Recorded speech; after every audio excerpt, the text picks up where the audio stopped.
Wind up, Jason! Your work isn't finished! This is a one-time gig. When it's done, we're done. Let's dance, asshole!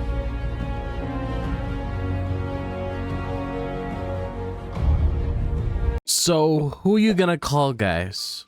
Yep, you knew the time was coming. We're gonna be talking about Ghostbusters in today's video.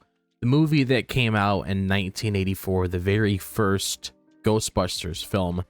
And I normally just like the first two Ghostbuster films. I haven't really checked out anything that recently came out, but when it comes to these two movies in particular, these were the ones that I grew up watching when I was a kid. And the reason why I wanted to talk about Ghostbusters today is because I feel like it's right to talk about it considering it is the Halloween season.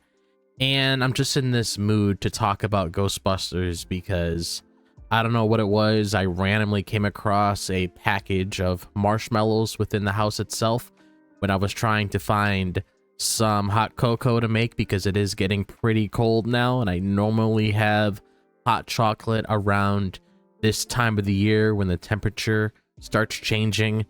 But that whole thing just sparked the idea of me wanting to make a Ghostbusters video today. So I'm pretty much going to be going over my overall thoughts when it comes to the film that came out in 1984.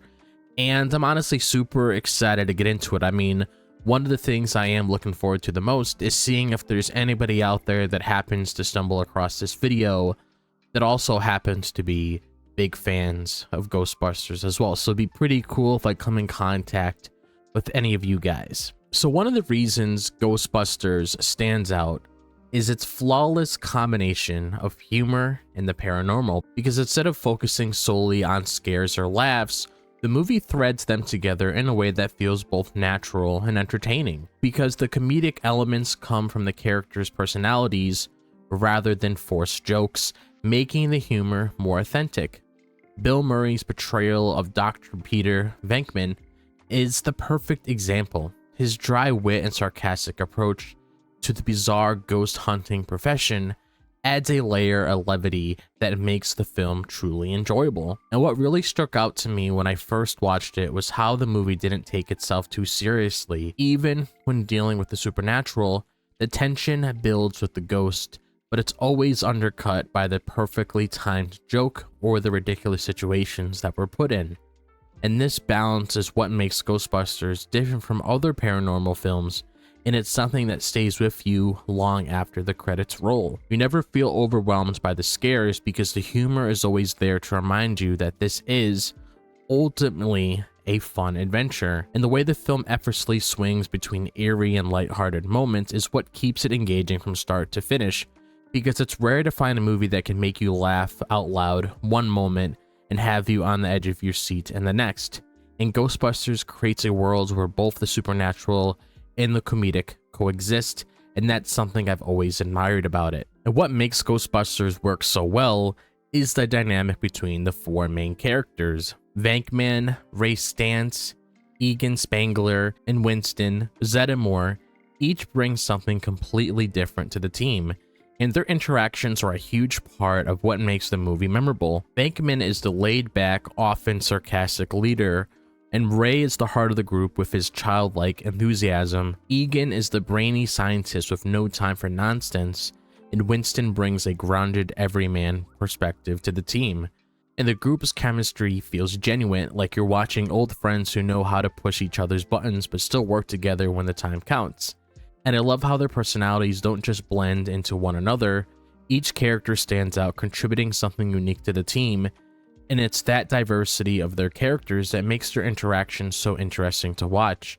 Their conversations and banter feel natural, giving the film a sense of realism even in the most bizarre situations. And when I think about the core appeal of Ghostbusters, it's really the group dynamic that comes to mind. The supernatural elements are fun, but it's the characters' relationships that really drive the story.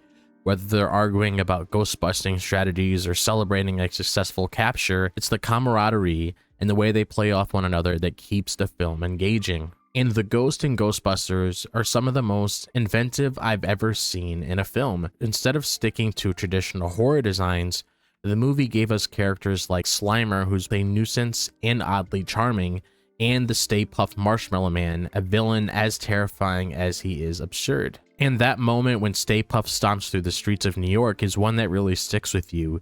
It's the perfect example of how Ghostbusters takes the familiar and turns it into something extraordinary. And what I find fascinating is how the film managed to keep these supernatural entities fun and terrifying at the same time.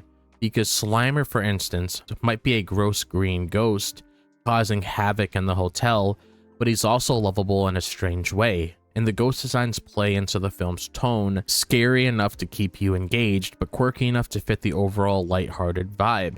And they feel like they belong in this world where science and the supernatural collide. And these creatures are what give the movie its sense of wonder, because each ghost has its own personality, making the paranormal encounters feel more exciting. It's this creativity that separates Ghostbusters from typical horror films. The designs are memorable not because they're terrifying, but because they're imaginative, striking the perfect balance between spooky and entertaining. And one of the things that immediately takes me back to Ghostbuster is Ray Parker Jr.'s theme song, Who You Gonna Call? Which, oh my god, just saying that, it's making me want to sing it. But it's a line that just has become ingrained in pop culture, and it's hard to imagine the movie without it, because the song perfectly captures the energy of the film, playful, upbeat, and a little mischievous. And it's more than just a catchy tune, it's a central part of what makes the movie feel so alive. Because whenever I hear the theme song, it brings me right back to the fun of watching the team race through New York City, taking on ghosts with their proton packs. It's just the kind of song that instantly lifts your mood and reminds you of everything you love about the movie. Even if you haven't seen Ghostbusters in years, hearing that song is like stepping back into the world of the film. The enduring appeal of the theme song says a lot about the film's overall vibe. It's a movie that's full of energy and life, and the music is a reflection of that. It's rare for a movie theme to become as iconic as the film itself, but with Ghostbusters, the song and the movie are forever intertwined, and every time I hear it, I can't help but smile. And it's amazing to think how much Ghostbusters has influenced pop culture since its release, because it's not just a film, it's a cultural touchstone. Because from the animated series to the merchandise, Ghostbusters became a franchise that resonated far beyond the original movie. Even today, you'll see references to the film in TV shows, comics, and even Halloween costumes. Because that level of impact speaks volumes about how much this movie struck a chord with audiences. But what stands out to me is how Ghostbusters managed to create a universe that felt both vast and personal, whether it's the iconic Ecto-1 car or the recognizable ghost-catching gear. The film created a world that people want to be a part of. It doesn't just stay on the screen, it invited you in, making you feel like you could be a Ghostbuster too. And that sense of connection is what makes the film's legacy so endearing. And Ghostbusters also managed to bridge the gap between genres that hadn't really been done before. It's a comedy, a supernatural thriller, and an action adventure all in one. And that's something that has influenced countless movies and TV shows since then.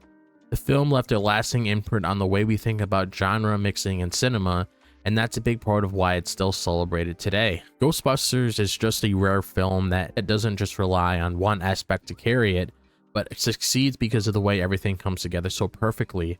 From the unique ghost to the timeless theme song, every part of this film has cemented its place in pop culture. Watching Ghostbusters always feels like stepping into something special, and it's a film I'll never get tired of revisiting. For me, it's not just a movie, it's an experience that continues to resonate even many decades later. But overall, that's all I have to say about Ghostbusters in this video. I'm just glad that I had the opportunity today to talk about Ghostbusters because it is a very iconic film.